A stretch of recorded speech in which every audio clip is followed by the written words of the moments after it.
Throughout history, there have been legendary warriors who changed the course of battles. Some with their discipline, others with their courage, and many with their ruthless combat skills left a lasting mark on their time. From the Roman legions to the Ottoman Janissaries, from the armored knights of the Middle Ages to the honorable samurai of Japan, along with the fearless Spartans of antiquity and the seafaring Vikings, these are 6 of the most unforgettable warrior classes in human history. Are you ready to explore them? Let's begin. Janissary. The Janissaries were one of the most famous and effective elite infantry units of the Ottoman Empire. Their origins date back to the 14th century, and their institutionalization took place over several centuries. Initially, they were established to create a professional, permanent military force directly loyal to the Sultan, a core group capable of supporting ongoing conquests beyond the traditional feudal Timar system. The most distinctive feature of the Janissary Corps was that its soldiers were not drawn from local nobility, tribes, or voluntary groups, but rather recruited through the Dev system. This system primarily involved taking young Christian boys from the Balkans, Serbs, Bulgarians, Albanians, Greeks, and others who were considered physically and mentally capable. These children were separated from their families, converted to Islam, taught Turkish, and educated to serve the state faithfully. Their training began in institutions like the Atsemi Olanlar schools in Istanbul, where they received religious instruction, discipline, basic literacy, and military skills such as archery and hand-to-hand combat. Some of the boys were directed to administrative positions through the palace school Enderun, while others joined the Janissary Corps. The Janissaries were technically considered the Sultan's slaves, or Kul, and were expected to show absolute loyalty. Training included physical conditioning, military drills, weapon skills, discipline, and adherence to hierarchical and ceremonial rules.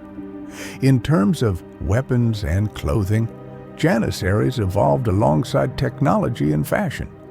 In the early periods, traditional weapons such as bows, swords, and spears were used.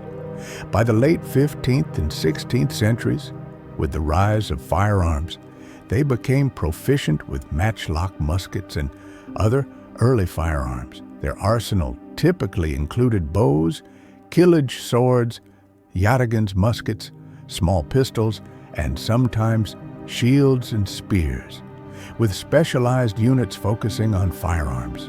Janissaries also had a distinctive uniform, often consisting of kaftan-like robes, tall boots, belts, and unique headgear such as the burq or fez. Colors, ornaments, and badges indicated rank or unit affiliation, and military music from the Meter Band reinforced discipline and morale. Administratively, the Corps was divided into units called ortas, each with its own leaders. The head of the entire Corps was the Janissary Aga, a position with significant military and political influence. Janissaries received salaries, ulufe, housing, and shares of war spoils. Originally, they could not marry, own property, or engage in trade, ensuring their full loyalty to the state. Over time, these restrictions eased, allowing them to marry, work, and accumulate wealth, which increased their political power but weakened discipline.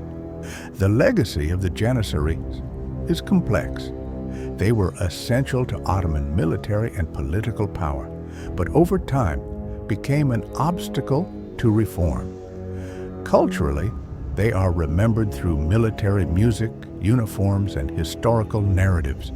In short, the Janissaries were a professional, elite force that enabled the rise of the Ottoman Empire, but internal decay and changing political and technological conditions ultimately led to their dramatic dissolution in 1826. Samurai. The samurai, symbols of Japan's feudal age, both warriors and cultural icons. Their story begins with their rise, continues through their training, weapons, and clothing, and ends with the moment they disappeared from history. The origins of the samurai go back to the late Heian period, around the 10th and 11th centuries, when central imperial power was weakening. In distant provinces, land-owning nobles created private armies of guards and fighters. Over time, these groups became known as bushi, or more famously, samurai. Their importance grew during the Genpei War of 1180 to 1185, fought between the Minamoto and Taira clans. When Minamoto no Yoritomo emerged victorious, he established the Kamakura shogunate in 1192, and from then on, the samurai stood at the very center of Japanese politics and warfare. Becoming a samurai was a lifelong path, combining both physical and spiritual training. From childhood, apprentices were taught how to ride horses, shoot arrows, and wield blades. Archery, especially from horseback, was considered essential, and years of practice shaped their skills. Later came advanced sword techniques, spear fighting, battle formations, and siege tactics. But the training was not only about combat. It was also about discipline, honor, and loyalty. The code of Bushido, the way of the warrior, emphasized courage, devotion to one's lord, and the willingness to sacrifice one's own life if duty demanded it. The weapons and armor of the samurai became symbols of their identity. The most famous of all, the long, curved sword. At first, the tachi, and later, the katana, often called the soul of the samurai. Alongside it, the shorter tanto was commonly carried.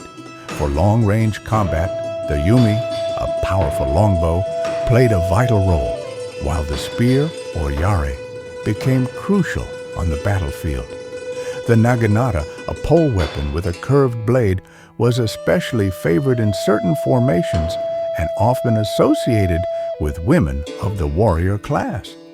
Their armor, too, changed over time. Early on, the heavy and box-like oyuroi was designed for mounted warriors, but later, lighter armors such as the domaru allowed for greater movement. Helmets, face masks, and layered plates offered protection, but also carried a dramatic aesthetic, designed to strike fear and signal identity in battle. Off the battlefield, samurai wore traditional robes such as kimono and hakama, often marked with their family crests.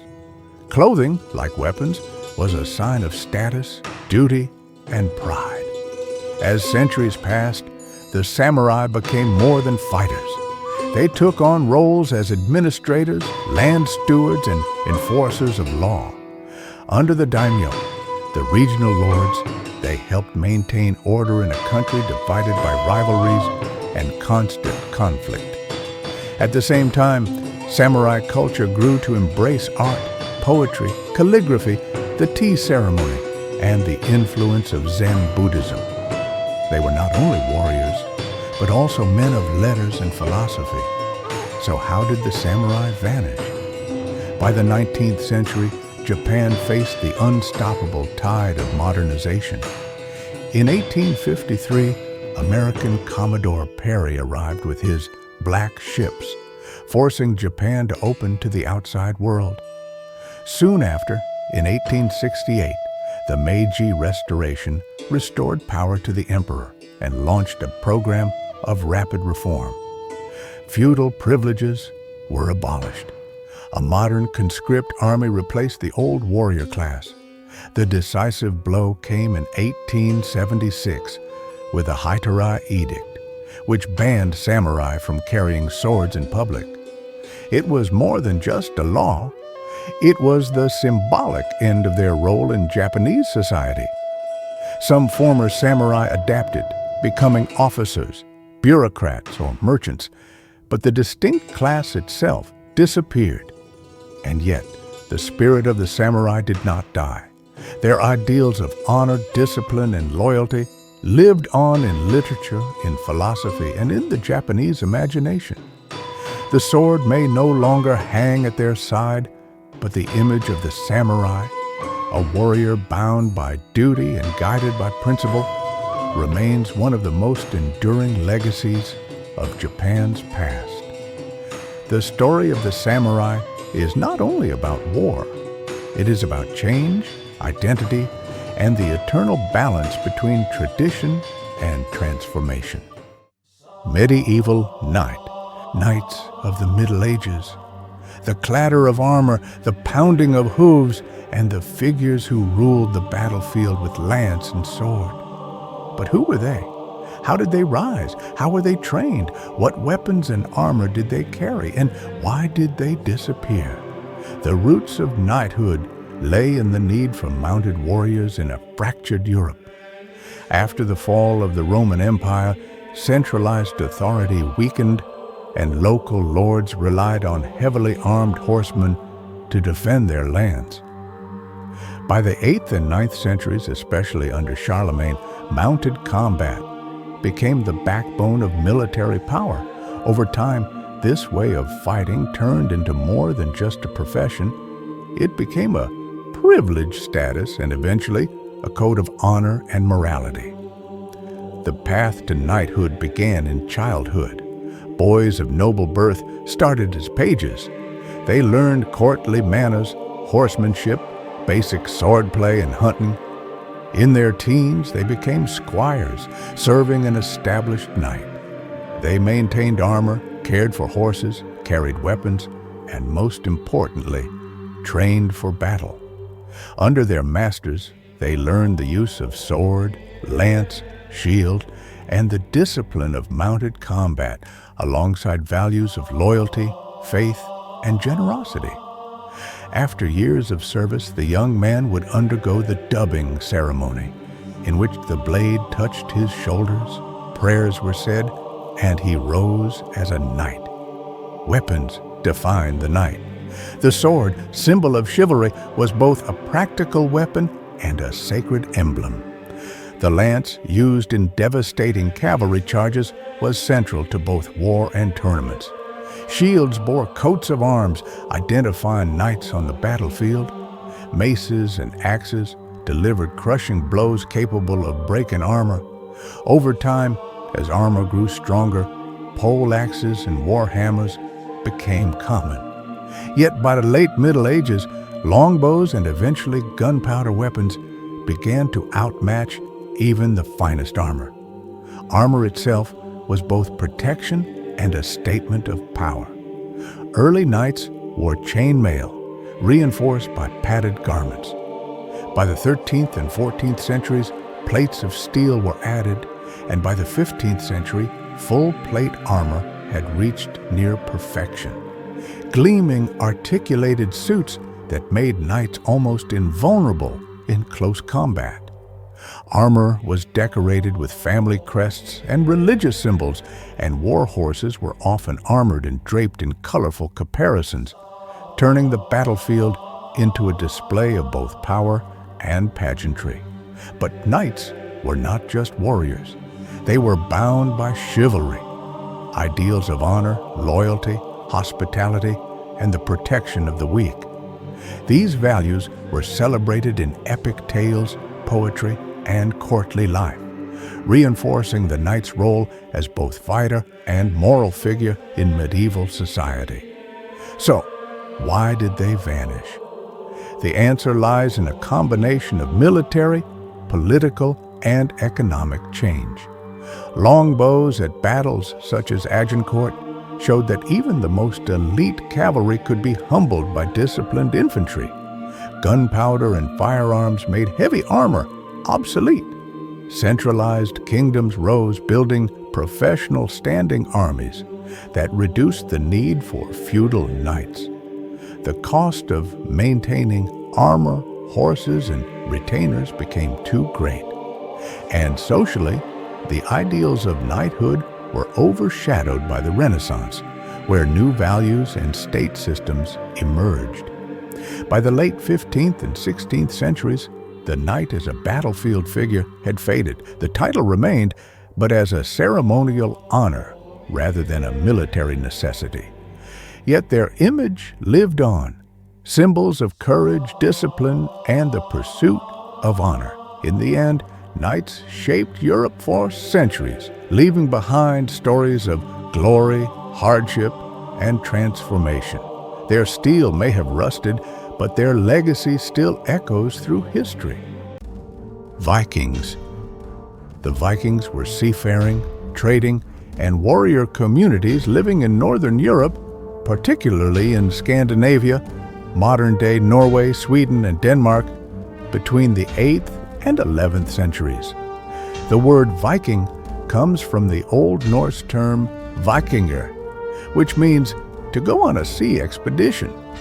Vikings traveled long distances by sea for both trade and warfare, exploring new lands and sometimes raiding settlements.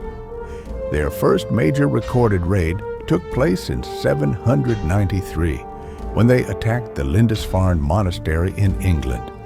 Viking children were raised with strict and disciplined training from a young age. Boys usually began learning skills such as archery, sword fighting, fishing, hunting, and sailing around the age of 7. Their education emphasized not only physical strength, but also courage, strategy, and survival skills. Girls were taught household management, weaving, cooking, and childcare, though some girls also became warriors or sailors. As warriors, Vikings used a range of weapons. Their most common tools of battle included swords, axes, spears, and bows and arrows. Swords were usually long and designed for one-handed use, while axes could serve both as weapons and practical tools. Vikings typically carried round shields and sometimes wore protective gear made from leather or iron. Helmets were used, especially in ceremonies, though the popular image of horned Viking helmets is a modern myth. In daily life, Vikings wore practical and functional clothing. Men usually wore linen or wool shirts and trousers, while women wore long dresses with aprons. Brightly colored wool and linen were sometimes decorated with metal or beads. Leather or animal hide shoes were common. Jewelry, such as necklaces, bracelets, and brooches, was often worn to display social status and wealth. By the 11th century, Viking activity began to decline for several reasons. These included the growing military strength of European kingdoms, the spread of Christianity in Scandinavia, internal conflicts, and economic changes. Viking overseas expeditions decreased, and they gradually settled into established communities, forming their own kingdoms. Rather than disappearing entirely, Viking culture merged with and adapted to broader European influences. In summary, the Vikings were brave seafarers and warriors, raised through rigorous training, dressed in practical clothing, equipped with effective weapons, and eventually adapted to Europe's political and religious changes, leaving a lasting legacy in history. Roman Legion. Roman legionaries did not appear all at once. They were the product of centuries of evolution, discipline, and adaptation. In the early days, when Rome was just a small city-state, citizens themselves would take up arms when needed. But as Rome grew, fought its neighbors in Italy, then Carthage and the Greek cities, the need for a permanent, well-trained, and ever-ready army became undeniable. By the 4th and 3rd centuries BC, the legions had taken shape. Organized, disciplined units where every soldier was part of a greater whole. Training was the heart of legionary life. A new recruit first faced a strict selection process, testing his strength, endurance, and suitability for battle.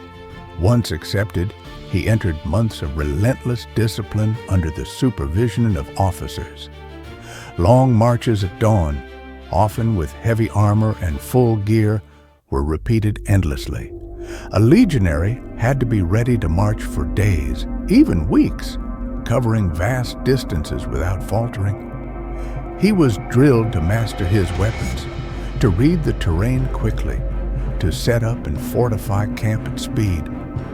Building fortifications, digging trenches, and erecting palisades were as much a part of his training as fighting itself.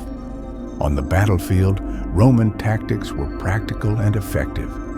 In the early days, flexible maniples formed the backbone of the legion, allowing units to maneuver across different terrains. Later, these gave way to larger cohorts, which became the standard from the 1st century BC onward. Discipline, tight formations, and coordinated strikes defined their strength.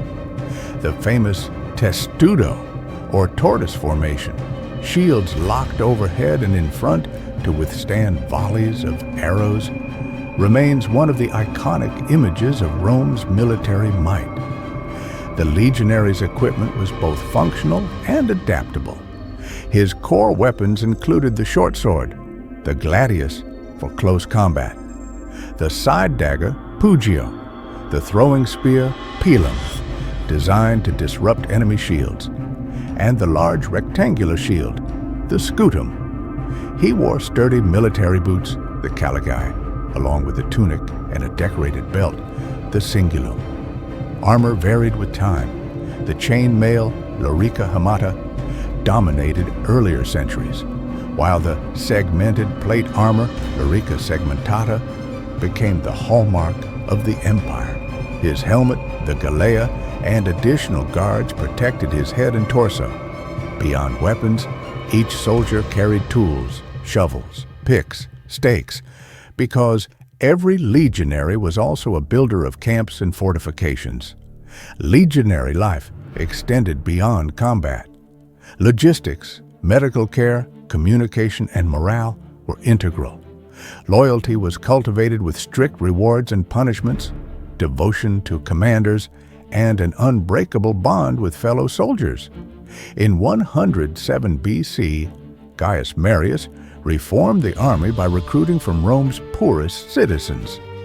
This turned the legions into a professional force with long-term service, state pay, promises of land, and pensions upon retirement. Soldiering became a career, not a temporary duty.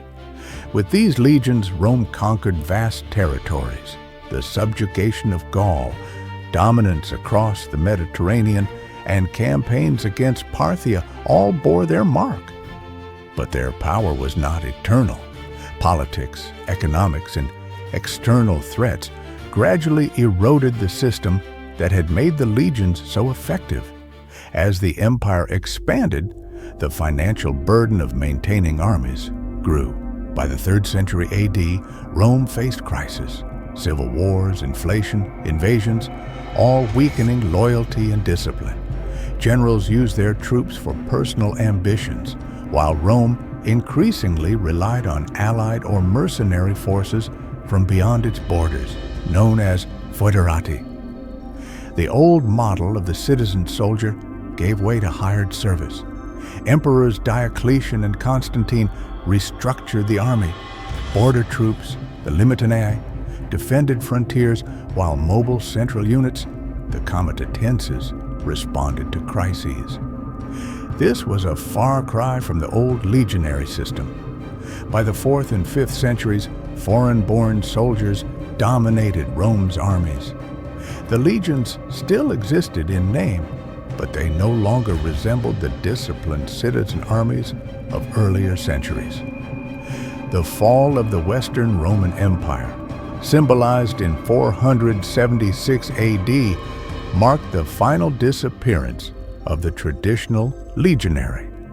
As barbarian kingdoms rose, Rome's military structure dissolved. The professional, disciplined soldier of the Republic and early empire faded into history. In the Eastern Roman, or Byzantine, empire, some traditions survived longer, but were transformed into new military systems centered around cavalry and different tactics. In the end, Roman legionaries did not vanish overnight. They evolved, fragmented, and transformed until they were no longer recognizable. Once the embodiment of Rome's strength and discipline, they disappeared under centuries of political, economic, and cultural pressures. Today, their legacy endures in ruins, in ancient writings, and in the very concept of military discipline that still shapes armies around the world. Spartans, the legendary warriors of ancient Greece, the embodiment of discipline and self-control. Sparta, located in the southeastern Peloponnese in the plains of Laconia, was not like other Greek city-states. It wasn't a center of trade, but a society organized entirely for military efficiency. Its rise is wrapped in legend, but the truth is, Spartan elites valued martial skill and internal order above almost everything else. Most land was controlled by the state, and society was strictly hierarchical. Full citizens, known as Spartiates, free but politically limited perioikoi, and the Helots, semi-enslaved people who formed the economic backbone of the city. Helots farmed the land, while Spartans focused on education and warfare. This structure created a society centered entirely on producing elite warriors. How did the Spartans rise? It was a gradual process. Social pressure, ethnic roots, and geography, combined with influences from neighboring tribes, the Dorians, and the remnants of Mycenaean culture, to shape a military-focused society. Their true fame, however, came during the Persian Wars in battles like Thermopylae, where their discipline and loyalty made them legends across Greece. It was here that their image as a small force achieving great feats was cemented. Life for a Spartan child began at birth under the watchful eyes of both family and state. Unfit infants were reportedly abandoned, a harsh but revealing practice of their survival of the fittest mentality. The formal education system, known as the agoge, trained Spartans physically and mentally for a life of warfare. The agoge had stages: early childhood, adolescence, and young adulthood, teaching discipline, endurance, survival under hunger, combat skills, and teamwork.